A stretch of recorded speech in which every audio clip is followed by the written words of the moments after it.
is Sunday afternoon, about 6, and we're on Schoolhouse Gap. And we started our day a very long way away. When we were making all these routes, this was one that kind of blew our minds how far we were walking. It kind of put it in perspective because we started up on Clingman's Dome Road at Sugarlands. Walked the length of the Sugarlands Trail down to Laurel Falls, went up to Laurel Falls and beyond, caught Little Greenbrier, then hit Round Top, crossed the river at the Y, then I got on Chestnut Top, and so now we're on Schoolhouse Gap heading out. So we're do like 34 miles and you stretch it all out in the line. Wow, it's a lot. It's a lot. It looks a lot anyway. So we kind of walked from Clingman's Dome almost to Kate's Cove is kind of the way we feel. Basically walk to the edge of the park, walk from North Carolina to the edge of the Tennessee on the park, hook a left, walk to Kate's Cove basically. It was a long way. Yeah, so pretty cool. Yeah, about 34 miles and yeah, Chris isn't tired. For some reason I'm a little fatigued from it and it was mostly downhill today, but yeah, I'm just ready to be done. I didn't get good sleep last night, so ready to be in the car and sitting down. Yeah. But I'm not saying I'm not ready for that. I'm good with that. Yeah. No, I was up too late. My family was here, so it was a great visit, but I definitely went to bed way too late. And I think that's more of what's going on right now than anything, but totally worth it. So we'll go on to roses and thorns. And you want to do your thorn first, since you're doing kind of sure joint one? Yeah. I'll do the thorn and throw it to you. Then I'll do light, but they're related. Okay. So my thorn is, so starting up all the way up at Sugarlands, we're kind of on ridges. We had some really good views today from ridges, but we started moving up Laurel Falls and we were just busting it up through that, as you can imagine, hiking up through there fast on pavement. Before you know it, we're punching up another ridge and we realize, wait a minute, I don't know of any water coming up for quite a while until the Y. Might be a seep or something. So anyway, we blew through our water resupplies today. So yeah, so you had to kind of be careful with water. We've talked about this during the rehydration piece, or hydration piece. So anyway, yeah, we had to be a little careful with water today. That was my thorn. Yeah, and that may be why I'm feeling fatigued, because I definitely was needing more water. So I was glad to replenish when we finally got down there. But yeah, my thorn was, so every day at the end of the day, about the last 2 or 3 miles, I save a bag of chips to eat. Oh. Yeah. Yeah. And I forgot my chips today. So I don't have any chips. I've got chips, and we can eat them in the car. We'll split them. No, I'm not going to let you split them. You always give me one, so I'll give you at least one. Okay, you can give, yeah, I'll take one. Maybe like a cheesy puff. But I do have, I'm going to show it, I have from our friend Kristen, who's the best, who brought us all kinds of trail magic. I can't pull it out because it's my left hand, but she brought us a little, all kinds of stuff. But anyway, part of it was these little Reese's peanut butter cups that are like pumpkins. I ate one today too. So good. Yeah, so I have it in my hip belt pocket. So I was saving that since I didn't have my chips. I didn't save mine, I ate it. It was good. Thank you, Kristen. Thank you, Kristen. We are still reaping the benefits of all that good stuff. And so good. So that was my thorn. No chips. And my family left, but I knew they were going to leave. So. Roses? Yep, roses. All right, so related to my thorn is, those of you that know me, I kind of get into these weird, like, I wonder if I can do this kind of thing. And the thing that happened, I'm like, and I started early with it, I'm like, I wonder if I could go 34 miles with just a single bottle of water. And I did. I still have that much water left. There was a 700 milliliter bottle of water and I did 34 miles with it. Do not try this at home. Yeah, don't please. try that at home. This is not wise. Yeah. But he's like a camel. He doesn't drink much. I am very unusual. Don't try this at home. Yeah, don't be trying that kind of stuff. I just saw the perfect conditions. Cool, a lot of not exertion on tread today. So anyway, yeah, set a PR. Yeah, that's nice. Oh, wait a minute. What? I have a collection of weird PRs.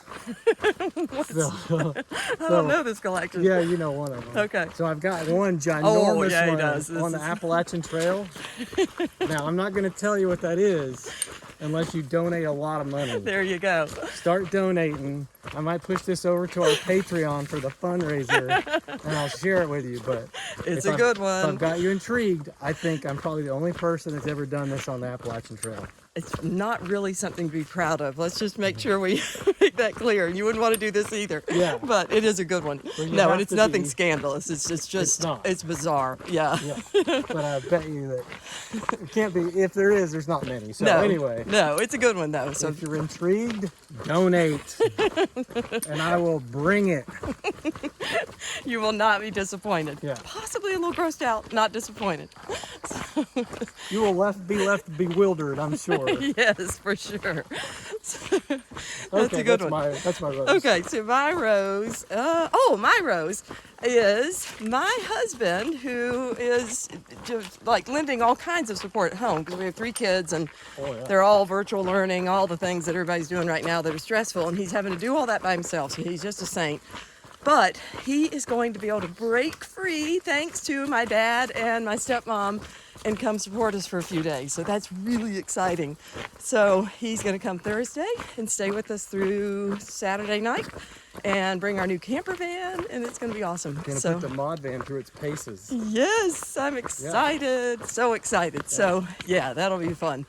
Because I can tell he wanted to be more engaged and start lending more support when he could. It's just hard, but this was a perfect way to do it. So shout out to Jennifer and Daddy for watching the kiddos for us. That's awesome. Yeah. So, all right, so we're 6 minutes into it. Do we want to do a quick?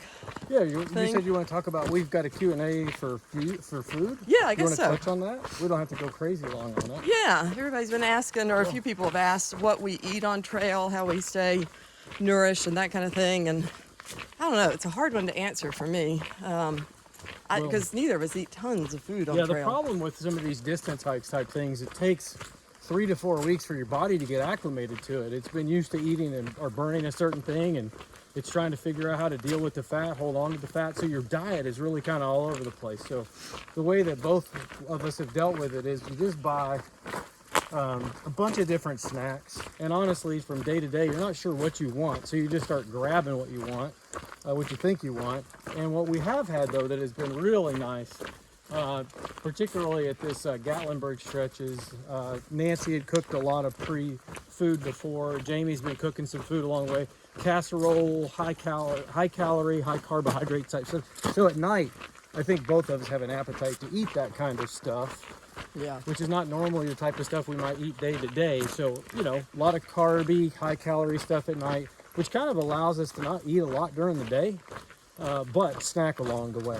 I use a meal replacement. It's a drink called Bertrand. Nancy's made some of those types of things herself and has bought some. Higher calorie, just something you dump water in and chug it. You got 600 calories a shot kind of thing. Much easier to do, just get calories in.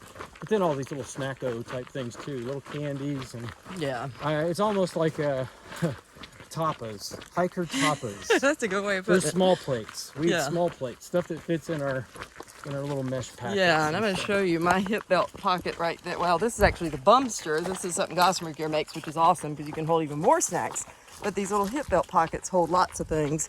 Hang on, will you hold that for a minute? Yeah. I want to show you guys a beef jerky that we both really, really Oh, like. yeah. Yeah, This yeah. is just the wrapper. Nope, that's crackers. Let's see if I can fish one too. Yeah, I've got one. Pardon the weird angle. We're all trying to reach weird. Can you see any boogers? Got one. Here, hold oh, on. yeah. Okay, there we go. Yeah. Perfect. No. Okay, so so that's a lot of trash, but this is called Paleo Valley, this company. Yeah. They make the best little meat sticks. So if you like jerky and that type of thing, definitely give these a try. Actually, It's all grass fed. They're good. Yeah, It's they're it's a handled higher well. quality type of a jerky and meat stick type thing. definitely. They got all kinds of flavors. They have some turkey jerky if you don't eat beef, but they're really moist. Some jerky to me is so dry I can't really swallow it very well on trail if my mouth's kind of dry. But these are all real moist and more like a Slim Jim type. You know, they're like a cylinder, but Another thing really we, good. we do when we're they're very good. And another thing we do when we're eating on trail is we may have said this before, but we don't stop. So we're trying to just grab food. If we process water, we might move food around, but we don't stop to eat. So it's all these little things that we can get out of a wrapper real easy. And the appetite changes day to day. Definitely, yeah. I'm certainly not trying to match my calories on trail with what I'm burning. I just try to eat a little bit more when I get to, and this is going to be a shorter type type deal, not a 5 or 6 month through hike. So, Yeah. there'll just be some weight loss and Definitely. that But kind of thing. I wouldn't recommend eating and going very much. You know, we do it because we're trying to make these big miles before we run out of time to sleep. But when you're just doing a regular hike, sit down and eat, you know, to enjoy it. That's the whole purpose of being out here. But if you're trying to do something for endurance or you can eat while you walk, I think it's really beneficial to trickle in food too. Even if it's just something from, like I said, that hip belt pocket. I always have a bag of trail mix. I've already eaten it today, but it's just an assortment of stuff. I think that's a good point. We didn't start out hiking like this. No. It takes a long time to build up to do it. So Definitely. I like to sit down and eat, but you know, when you're trying to shove this many miles into a day, Something things gotta give. change a little bit. So Yeah. we adapt, and we got a lot of miles doing it. Yep. One thing related, I think, was another question. It was a quick one. I'm not sure if we answered it. We and I talked a while ago, but somebody asked if we were taking any 0 days. Oh, yeah. You want to answer that one? No. Oh. You want me to? Yeah, you didn't answer those, but no, I'll answer it. We're trying not to. Let's just put it that way. Yeah, if we can just keep going consecutive days on end until the finish, that is definitely the goal. Because every day that we would lose from like a 0 would just be one more day that we'd have to. It's just hard to make those Hard up. to make it up. Yeah, you lose a day, it really is hard to regain those miles. So I don't no. even think we ever considered it when we were building the plan. No. We never even considered it. So No. the plan has always been baked with no zeros in it. Another thing is called a Nero, which is a near zero, and technically that's a single-digit type mileage day. Of course, we're not doing that either, but we do have some smaller days that are kind of baked into when we have to reposition to another side of the park. Those tend to be mid-20s, maybe even high 20s, our lowest Yeah. days that would kind of be a Nero. Yes, But, it's a Nero for us right yeah, now. exactly. And actually tomorrow on that point is one of those, and we're going to cycle around or circle around to the Fontana area. So I have no idea if we're going to have reception where we're going to be and all that good good stuff. point. So you guys might not hear from us for a while. I really have no idea. There's really not a lot of connectivity over there, so Yeah. So don't think that we've quit. We're not quitting. We're good. We're feeling good. So we'll get back when we can, though.